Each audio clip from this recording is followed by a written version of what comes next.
Hello, and welcome to GameGuru Classic and GameGuru Max, broadcast number 142. If you're joining us in live chat, you can ask some questions, and I'll answer them in the second part of this broadcast during the Q&A. And as is our ritual, we'll start off with a couple of demos, but before we do that, if you can pop a question mark at the end if you are in the live chat, it will just make me a little quicker in finding the questions, and maybe we can answer more of them, if indeed all of them. Okay, so let's kick it off with GameGuru Classic, and as probably many of you know, we are heading towards Easter with a vengeance. And it's a question really, not a demo, it's a question. Can everyone see the GameGuru Classic Easter game DLC? It's free, but I'm not so sure I can see it because I've already got it in my library. But I don't think it's showing up in like the public. So if you haven't got the GameGuru Classic Easter DLC, I want to provide it to you. But I can't do that if I don't know whether you can see it or not. So if someone can find out, especially if you haven't got the Easter DLC, go into GameGuru Classic Steam page and see if it shows up. I don't think it is. I think it's somehow strangely hidden. It is marked as released. I just think it's marked as hidden somewhere in the Steam console. I just want to make sure that my facts are correct before I start hunting around for the invisible button. But I'm sure everyone is tuning in for a slightly different reason, which of course is GameGuru Max. Now, GameGuru Max, as you were probably aware from the recent news and previous broadcasts, we are now knee-deep in bug fixing. We've done a feature freeze as we hurtle out of early access and into version 1, and we haven't really slowed down to the tune that we are down to 72. Yeah, that was about 10 days ago. Down to 42 bugs left in the high category. And most of those, I'd say at least 60% of those were reported in the last 2 weeks. So we're really blitzing through all of the legacy reports, and a lot of the bugs are related to the newest features that we've added, specifically the RPG mechanics and VR. But we're doing them in reverse chronological order and getting rid of the really old bugs, partly because sometimes they're already fixed when we go and investigate, or they're just really annoying and they're stopping people create cool games. So that's why we're starting at the end and then working our way back up to the present. So we're 42 bugs left to go. I'm highly confident that we're going to not only get rid of all of them for the version 1 release, but a good chunk of the mediums as well. And another statistic that I'm going to try and track each of these broadcasts is this number here. 467 closed that are marked as high, and we're using the fixed but needs confirmation as another way of tagging the fixed. So it's closed, fixed in the high category, 467, and you'll see this number increase. The reason I'm focusing on this number, as well as the number of remaining bugs, is that new bugs are being submitted. So if we said, oh, we've got 42 bugs left, and a week later we've got 40 bugs left, it's not like we've only fixed 2 bugs, because we fix lots of bugs and then new bugs appear, and so it's not the best statistic. But this one, this will only go up, and it's a true reflection of number of bugs fixed. Speaking of bugs, before we go on to a little bit of a demo, gone into the GameGuru Max commit. It's a public repository on GitHub. You can go check out all the code, every single line, every single fix, every single minor feature tweak. You will find it publicly available. And we go back 7 days. You can see we've covered quite a lot, and our friend Preben has been busy natching me bug for bug, fixing them all. So we'll start at the bottom, super quick, just to give you an idea, a flavour, if you will, of what we've been working on, what we've been fixing. Smart objects and object groupings are kind of part of the same thing. So we've, wouldn't say overhauled, but certainly gone through and made sure all those niggling little edge cases have been closed off. So now you can rely on smart objects and grouping objects again. If you still find anything wrong with it and it's not currently in the issues board, we will set it too high. It's a core feature of the level editor and we want it to work great. We've been doing extensive testing with the building editor because it exports a smart object that you can then drop into your level and have lots of different and lovely buildings. But you can also create your own smart objects using the group a lot of objects together, and then you can save it as a smart object. So please do check that out if you're interested in making sure that functionality is fit for purpose. Got some hot bars and player position fixes relating to the weapon icon. That was closed. I think that was closed. More objects, smart object work. As I said, building editor exports now working very nicely. Got some work around object placement, which was related to the object system in general. A nice little feature is, well, let's call it a fix. When you actually use the widget, because there's two modes, there's the smart system and then there's the widget system. And when you went to rotate, the widget rotate mode, and then clicked on another object, it would revert back to position widget. And that was really annoying if you just want to have a lot of objects and just stay in rotation mode and mess with all the rotations. So now that's been locked, so it will remember its widget status as you move from object to object. Some more interesting fixes. Collectibles related to the RPG system. So a lot of fixes on my side were related to that. Prebends going through fixing issues with lights, the XP, which is an RPG thing, but generally we're splitting it, so because I kind of wrote the RPG, I'm going in and just making the fix because it's slightly quicker, because I'm very familiar with the code right now, it's still in my head. And of course, collection system, animal scripts. Yeah, there was we wrote some furry animal scripts ages ago and haven't been looked at, so I guess the bug was in there. And as you can see, more work on lights, light disappearing. I think there's these are super important. Memory overflows, leaks and crashes is one of Prebend's proficiencies, and is going through making sure that less or no crashes and no memory leaks, because we don't have an infinite amount of memory. More crash fixing going on here. And then environmental probes. So there was a couple of, I think there was like 4 issues or 5 issues and a couple of inbox emails all ganging up on the light probe system. So it's now been improved. That's the thing I'm going to demonstrate very shortly. Just to finish off this list, more heat corrections, more bug fixes, fixes relating to the collision system. Now, transparency, there's a lot of outstanding issues related to transparency, about 8 of them. I'll be tackling those throughout the rest of this week. So things like light rays going through doors, particles not rendering the right reverse tech transparency render order, and a lot of other things related to the fact that right now you can't stagger transparent, opaque, transparent, opaque. You either have to render all of the opaques first or all of the transparencies first, and sometimes the engine needs to be able to mix those layers in the render order. So I'll be developing a system that allows us to do that without killing performance. That's why it's been left, and we've grouped them all together, and we're going to fix them all in one go with an improved transparency system. And of course, just running on, finishing up the probes.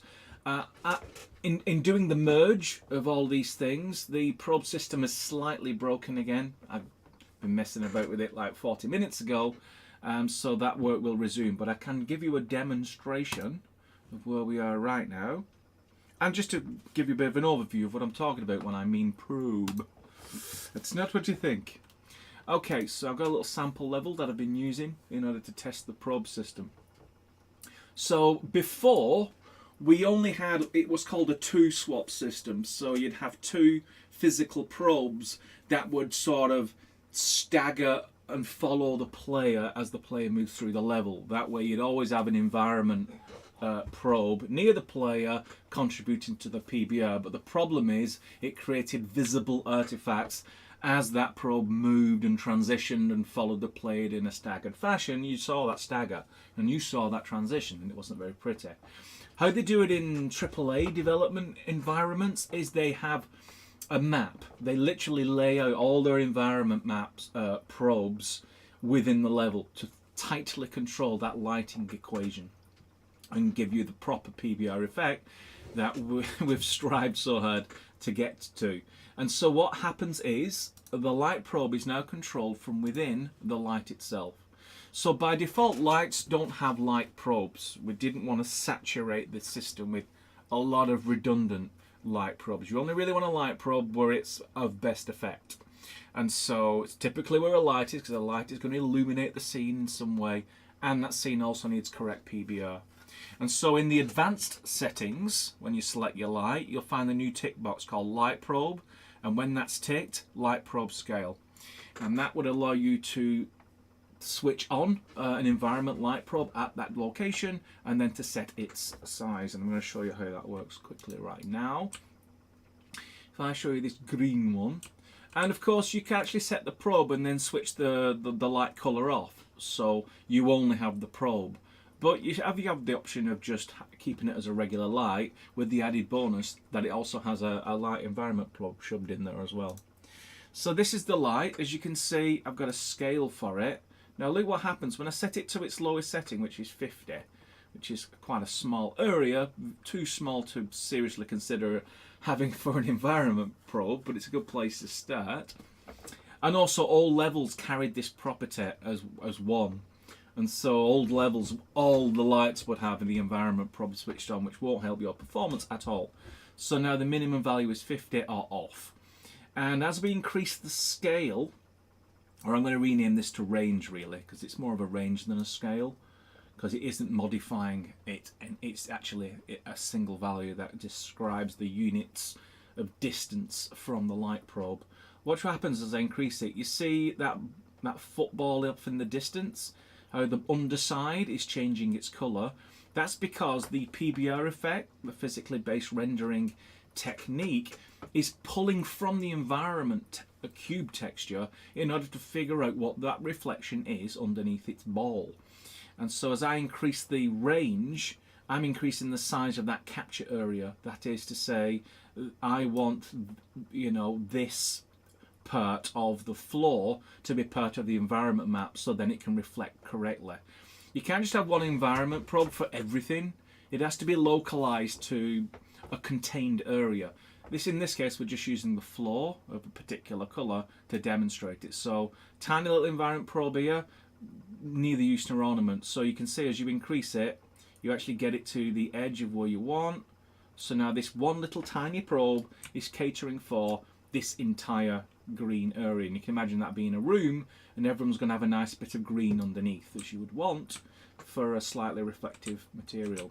Similarly with this light, you can change the scale and you can see it's white because the universal light probe for your level is a tiny little thing that just effectively reflects that grid grey floor and the sky. But as soon as you introduce your secondary virtual probes, it makes more interesting environment for your lighting. So as I increase that, you can see it goes from the white of that grid to the red of the floor, and you can see as I increase it, it actually goes all the way to the outer edges, and you kind of want to stop there. So you can just play it by, get a feel. It is more of a visual sort of test as to, yeah, that's about right. And environment maps blend. They'll blend with each other based on this object will take a lot of the environment map from here, but maybe a little bit from here if your range of that probe overlaps this one like a Venn diagram. So that's generally how it works, and ultimately what it means is people who are both artists and level designers now have that full control over exactly where those environment maps are placed, and you get some really nice visuals out of it. But that was just the first part. The second part was a little trickier, which is you can't have an infinite number of physical environment maps. It would just eat up all your memory, and recalculating them would just be very slow and horrible. And so we're limiting this system to 8 physical light probes, and then reusing them through a virtual probe list. And that virtual probe list can be as many lights as you want to add into your level. And we just find the 8 closest probes and then use those in order to simulate the best lighting around the locality of that player. And so you can imagine at this point we've only got 3 lights, so effectively I think that's a bug. See this? Yeah, you see that cube flickering? That's a fix. That's gone horribly wrong, so I'm going to have to fix that one. But with only 3 lights, all the physical environment probes can be used. And once it uses a physical light and that light's still relevant, it keeps its location and it keeps its setting. And you don't have to recalculate it. If it doesn't move, it doesn't change size, etc. It's only when you have like a large area with more than 8 environment probes, light probes in there, it then makes this calculation about which 8 to use, and it does a nice smooth transition between the use of those physical, so you don't get like pops of the environment map suddenly changing. It will always fade nicely from one to the other based on what's called a movement delta. So you won't be able to walk into a room and suddenly it starts transitioning. It only transitions as the player moves, and it's because that player moving allows you a little bit of fakery as you swap out one environment map for another. But maybe I'm going a little bit too deep and geeky on this. Suffice to say, we have a much improved light probe system, and everyone's levels are going to improve visually as a result. So that's my little introduction on that. So without further ado, let's see if there's any cool questions for Lee, and we'll get stuck straight into it. Okay, so I'm going to find the... Yeah, there you are. I'm going to find you, which is the chat. Scrolly to the top. And we're going to find a question mark. Okay, and the first question mark hits in at Fallen Ninja. Any chance that we get a 2D blend tree for animations? There are no plans to do a 2D blend tree for animations in version 1 of GameGuru Max. I have a half a hintling what that means, but it's certainly not on the roadmap. Right now, we're going to be bug fixing all the way to version 1. We did release a news bulletin announcing that we was leaving early access, and it listed out all the features that GameGuru Max is going to have, so you can drill into that, find out what you're going to get, and potentially what you're going to have to wait for after version 1. Where is Lord Zach? Lord Zach is reigning elsewhere at the moment. It's just me, I'm afraid.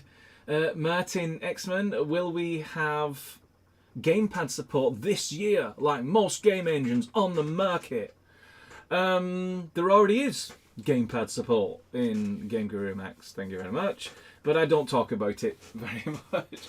So yeah, just break out an Xbox compatible controller, plug it into your computer, run test level, start bashing buttons and twiddling with analog sticks.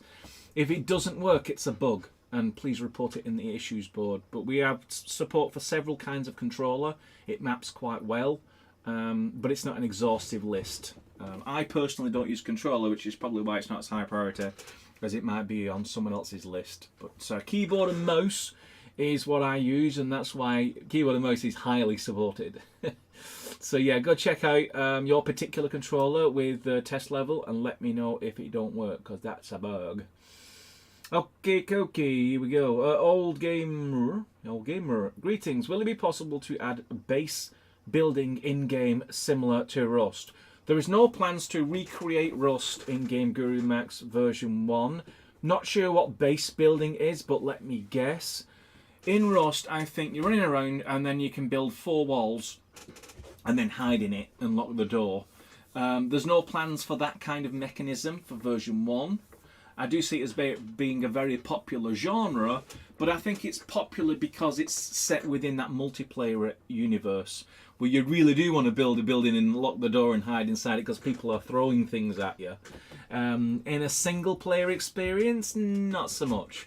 So I'm going to say we're probably going to have to do base buildings and capture the flag and all the other modern tropes when we do the multiplayer stuff.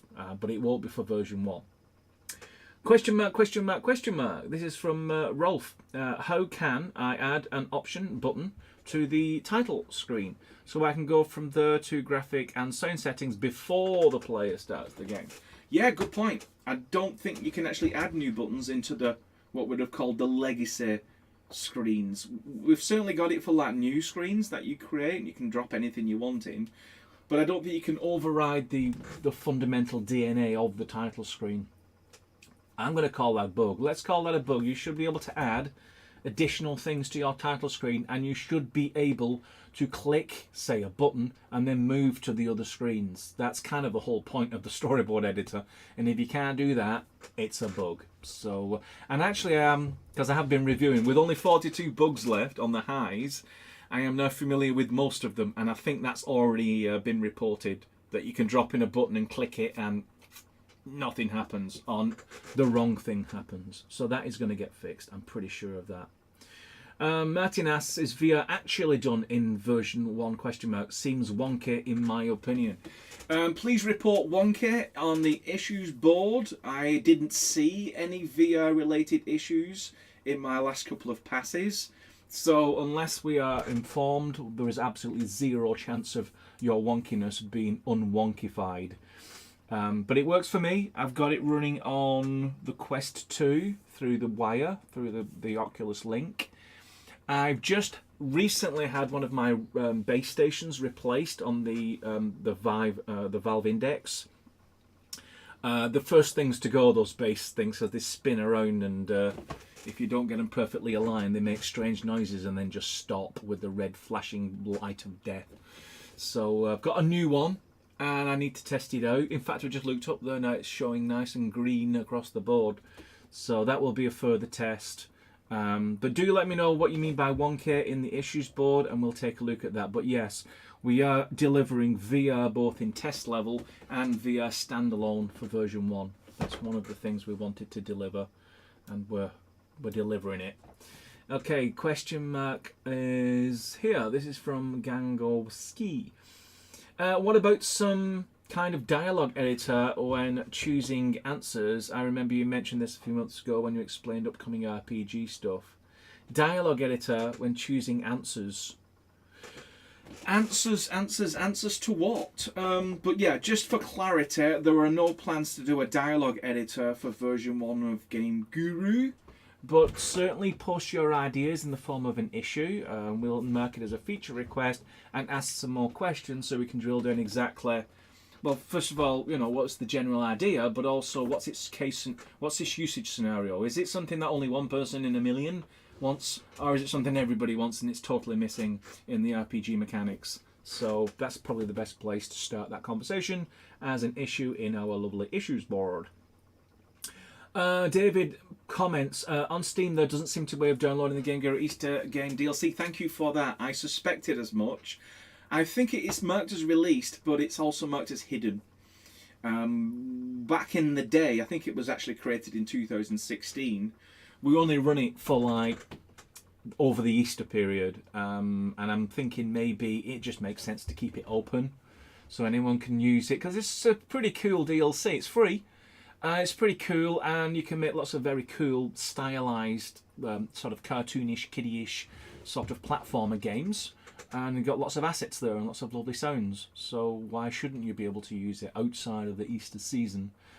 So after this, I'm going to have a quick look, see if there is something I can unhide. Or maybe I'll wait till Friday and make it a nice Easter surprise for everyone. Have the animals returned to biomes? Animals were never in biomes, but it was an idea of ours that there'd be an extra tick box in addition to trees and grasses, a tick box for please populate my forest with cuddly rabbits that I can chase. That never made it into the version 1 list. I do see the biome system, that is the terrain generator for anyone else who wants to know what we're talking about. I do want to see that expanded for those kinds of things where you literally don't want to spend 2 hours placing 200 things down. You'd rather have the engine automatically populate a forest with all of the forest creatures, and they just work straight out of the box. That's kind of the philosophy of GameGuru Max, and it won't be for version 1, but I'd like to see that happen at some point. Question from Tom.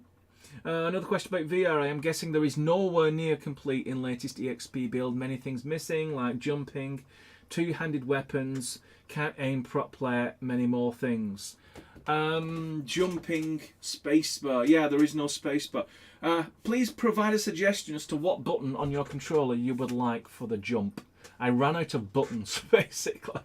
So there ain't no jumping at the moment in VR. There are no plans to do two-handed weapons in VR, or even in non-VR, no plans to do two-handed weapons. Aiming is done with the VR controller. So you, just like a real weapon, you point the weapon away from you and then pull the trigger and it will start shooting. So you can absolutely aim. Maybe you're saying you can't aim very well. Well, you're just going to have to practice, I guess. And there's also a laser that projects out, so you can literally just line up the laser. If that's not welcome, let me know that as well. But yeah, Issues Board is the place to post VR related concerns. We're only doing a first implementation of VR. It's not going to be like an Half-Life Alyx beating set of features. It's just so you have the ability to do VR and to do a VR standalone game. And a game that you made in non-VR can be played in VR. But I do take your point about the jumping. If your level requires you to jump, and in VR you literally can't jump, what button should we be using? Maybe it's a case of a double press on the run, which is the grip button. So maybe a double press does a jump. I don't know. It's a bit fiddly. I don't remember jumping in Half-Life Alyx. I think maybe there's a reason why you don't jump in VR. Maybe a lot of motion sickness problems during user testing. So yeah, if anyone's familiar with the jumping in VR, what buttons did they use? I'd be very interested to know. Okay, Isle of Clint asks, when will puzzle mechanics start getting implemented? Already in? There's a whole category. If I just go into this behaviour, just for kicks and giggles, click puzzle. There you go. 1, 2, 3, 4, 5, 6, 7, 14, 15, 16, 17 behaviours you can assign to any object in your level, and you can trigger all of these lovely puzzle scenarios. Spike traps, conveyor belts, climbing up the sides of walls, trapdoors, all... Yeah, I'll let you go through it yourself, but it's here alongside RPG, which, as you can see, we've been very busy on the RPG mechanics, and then generic object behaviours. And obviously there's lots of crossover as you add your logic through the objects to your level. So that's where you'll find your puzzle genre. If you're asking about this at the top, there was no point in the end having the 3 buttons, because there was so much hybridosity where shooters and RPG and puzzle all kind of blended together and became kind of the same thing. But the only thing that was needed in the end, once we did our little reduction, was the visual logic connection system, which needed its own button. But everything else is kind of now created through your choice of behaviours. So hopefully that clears up the question of where exactly is puzzle these days. Well, that's how it morphed into its present state. Question. Yep. I think some people will see the DLC because they already have it, and I think people who don't have it won't see it. I think that's the situation right now. Okay, and an anonymous GameGuru aficionado says the DLC will be released soon. So there you go. You heard it from the real company, not me. I don't know anything. Right, looking for a question mark. Here's a question from Monkey Frog Studios. What about control over light probe resolution?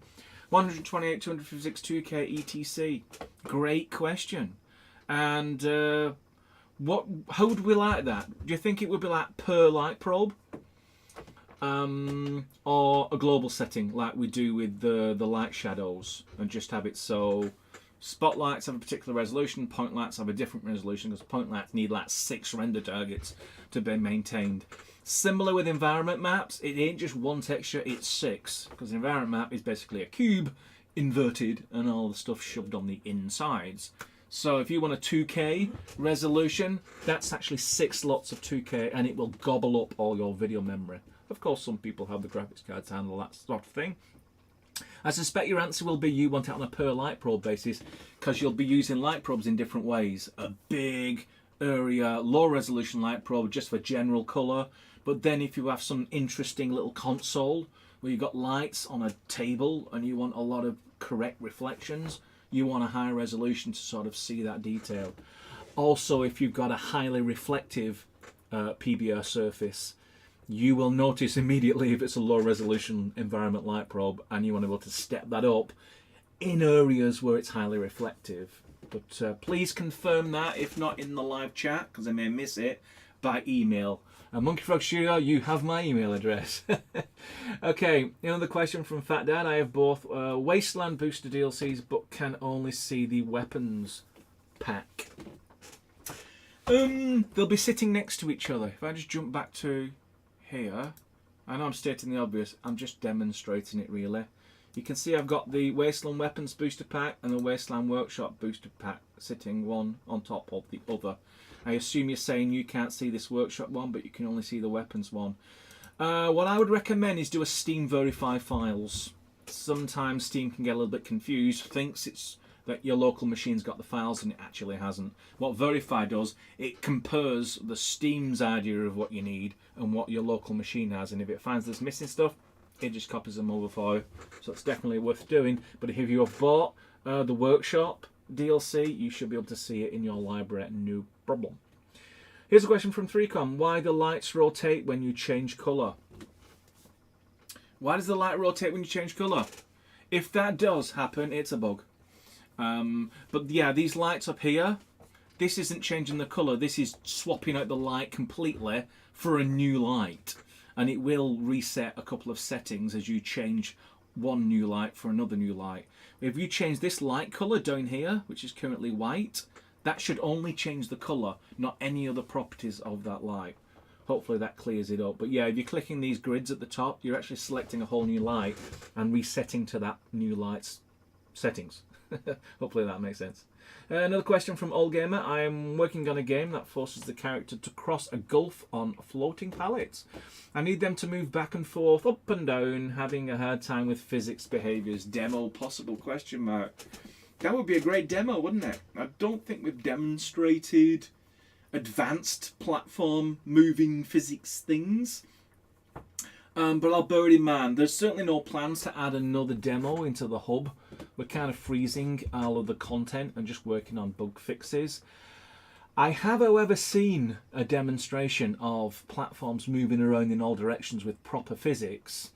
And it was in the community. I just can't put my finger on who did it and when I saw it. So I would say throw that out to the community. See if someone's already got a link. And just to get you started and maybe get over a couple of headaches. I do know it's possible. But you're right, it's not straight out of the box super simple like here's the demo that shows it. You're going to have to cobble it together with the correct behaviours, the correct objects, and the objects have to have the right settings. But I do know it's possible. Will you add object pooling? There are no plans to add object pooling into GameGuru Max version 1. All I need to know now is what exactly is object pooling. You can group objects together, that's what you mean. You'll find that here in the bottom left, which is select a lot of objects, this button will light up, you click it, you make all them objects like one object, and then that can be dragged around as one single thing. Maybe that's what you mean by pooling. Here's another question from Tom. When we'll be able to have an enemy/mob respawner now that RPG is getting pretty good? I think you could be done in script right now. There's a new command called, what's it called? Spawn new entity. Or new spawn entity. Or something like that. You'll see it in the global lore. And it's super cool. You can basically take one object and then it'll just duplicate it in the game. So you can go spawn, spawn, spawn, spawn. And I don't know, I've only tried spawning inanimate objects. You could try spawning enemies, see what happens. It should be possible. And if it isn't, it's a bug. And put it on the issues board, we'll fix it. But yeah, I'm looking forward to seeing enemies spontaneously spawning inside a live level. That would be so cool to see. Another one, VR is terrible. Okay, thanks for that. Let me know if there's a question in there. Okay, what about AI Director? There are no plans to add AI Director into GameGuru Max version 1. PS, what is AI Director? You can create scripts, you can use the behavior editor. These are the things that are built into GameGuru Max. I don't know what AI Director is. Okay, question. I hope he doesn't think VR is done. It's terrible presently. The issues board is your friend in this respect. If you are having horrible VR experiences, let me know what they are. It's the only way I can fix the right things and not break the things that you like and only break the things that you don't like. Question. We're getting to the end, aren't we? Yes, indeed. Let's look at the time. We are running into 35, so we're 5 minutes over the half-hour mark. That is fine. Let's answer a few more questions. Looks like we won't be able to get to all of them. We are going. We're going fast in the questions at the end. Next one that I haven't answered yet is: will these packs be available for GameGuru Max? I wonder whether the official oversight committee will answer that. But maybe I've indirectly answered it without actually answering it. But Easter's coming, that's all I'm going to say. Okay, Morebot Gaming asks, I asked this question last week, but I got a spelling error, screwed up my question. Any thoughts on ragdoll physics, mainly for dead NPCs? Ragdoll physics, mainly for dead NPCs. There already is ragdoll in GameGuru Max. It's been in for 12 months. Just get a... Oh, I think I know what you mean. Right now, when you have built-in characters, it actually prefers to use some preset animations because they just look better in 99% of the situations. A lot of AAA games will fold in and use the a set of pre-created animations because it just looks better than just all the bones being pulled out of a character and just slops on the ground. But you can actually force ragdoll if you want to. I'm not sure whether it's in the properties of the character or whether it's something you just kind of have to put into the script and do it that way. But yeah, let me know if you can't find that property or if even it exists, whether it's a feature request or whether it's actually a bug. I think it's more of a feature request. Then we can describe it, lay it all out, and then if you just want to ignore the pre-built animations that come with the rig and you want to go straight to ragdoll all the time, then it's probably just a tick box somewhere in the character properties. Buzzardiz asks, I made a YouTube channel just to ask a question. Will there be BOW for Archer in GG Max? There are no plans to do BOW for Archer bow for the Archer in GameGuru Max. In fact, there is no Archer in GameGuru Max, which sort of makes the question easy to answer. There's no Archer and there's no bow for the Archer in GameGuru Max for version 1. After version 1 and future DLCs, who knows? I personally would love to see the archery system out of Thief 1. That was really good. You could sort of line up and then just take out a flaming torch with a water arrow. Yeah, recreating Thief in GameGuru Max, that would be pretty cool. Isle of Clint asks, can you make events with event sheets like a flowchart? There are no plans to do flowcharts in GameGuru Max version 1. No plans to do events in GameGuru Max version 1. What I can say is you can create scripts in Lua, which do a lot more than what events might do. Flowcharts, if you look at the behavior editor, which is available through the it's available through the developer tab in the settings. It's called the behavior editor, and it's very similar to a flowchart, and it allows you to lay out your logic like a flowchart. It's one of the nicest ways I've thought so far of making a creation of logic visual and easy, because everyone kind of had to learn flowcharts at school, and it kind of gets to stick around in your head. So we do have flowcharts. We call it the behavior editor. Monkey Frog Studio, to confirm on light probes, definitely per light probe? Question mark. Added to get your notice. Wink. No, I anticipated that request. Let me see how it's working. I mean, it's not a big job to add it to the UI. It's whether the current version of Wicked that we're using makes it easier to have light probe environment maps of different resolutions. I imagine yes. I think the answer is yes, because there'd be no point having a uniform size of environment light probe in a modern game. But I don't know for sure, so I'll go check that out. In fact, you may want to drop me that email just to remind me, because I probably will, because I'm actually working on some other fixes right now, and I may not get back to light probe unless I'm prodded. Okay, I love Clint. RPR video tutorials when? There are no plans to do RPR video tutorials. I don't know what RPR video tutorials are. However, all the built-in tutorials that are currently in GameGuru Max, those will be overhauled and improved so they properly reflect the final version 1. I think we've got all the videos that we need. There might be 1 or 2 more if there's any glaring missing parts. I think a video tutorial on AI would be super useful, just to show everyone how the full extent of what you can do with the current AI system. And maybe that will also go into behaviors and how to create your own and using the behavior editor and things like that. So maybe one more or two more built-in tutorials, but that's pretty much going to be it for version 1. Question, how are you? Doing very well, thank you very much, Duke229. Another question from Fat Dad. Not sitting next to each other, already verified and Synchromesh, couldn't find his either. Okay, so I'd run that Steam Verify files. It may help, it may not. I'm just conscious of the time. We're 41 minutes in. I'll pick 2 more questions from people who haven't asked a question before, and then we'll duck out all nice and graceful like. I think everyone has asked a question. Oh, okay. Don't think Paul's got to ask one before. Will CodeWorks or similar be available in version 1 or lower extension?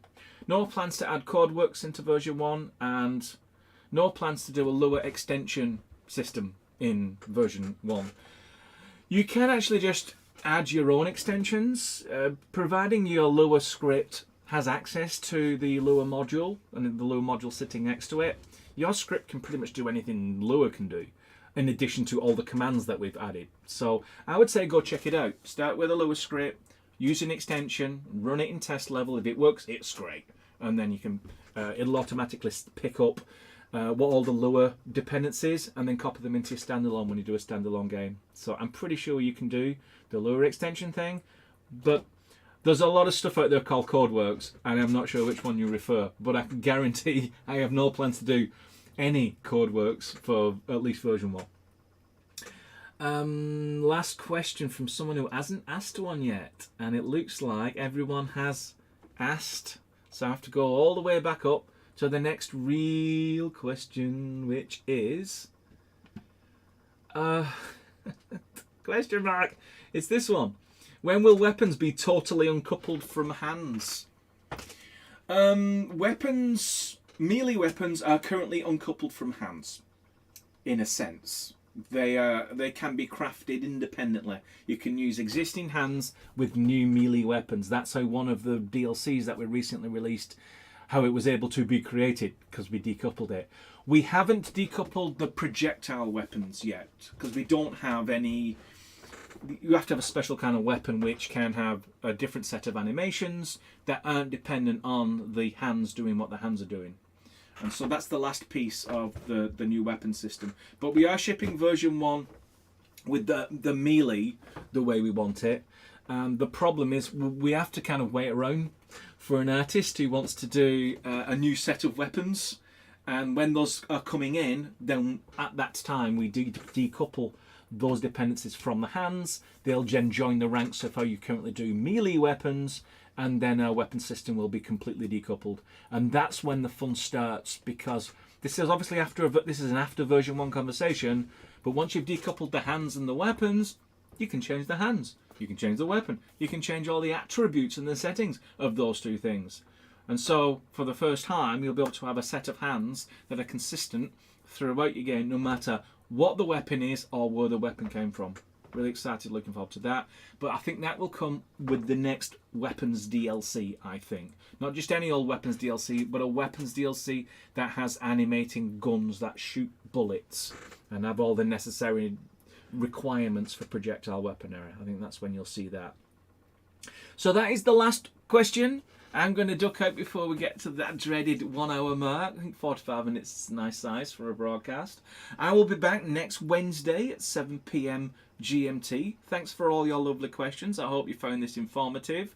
I'm now going to go back into the cave to fix more bugs. And next week, hopefully, I'll be able to report a number lower than 42 for what remains on the high list, and a number larger than 467 for overall fixes as we hurtle towards version 1. So thanks very much. Have a great evening if you're on this side of the equator and this side of the planet. And I'll speak to you all next Wednesday. Until then, goodbye.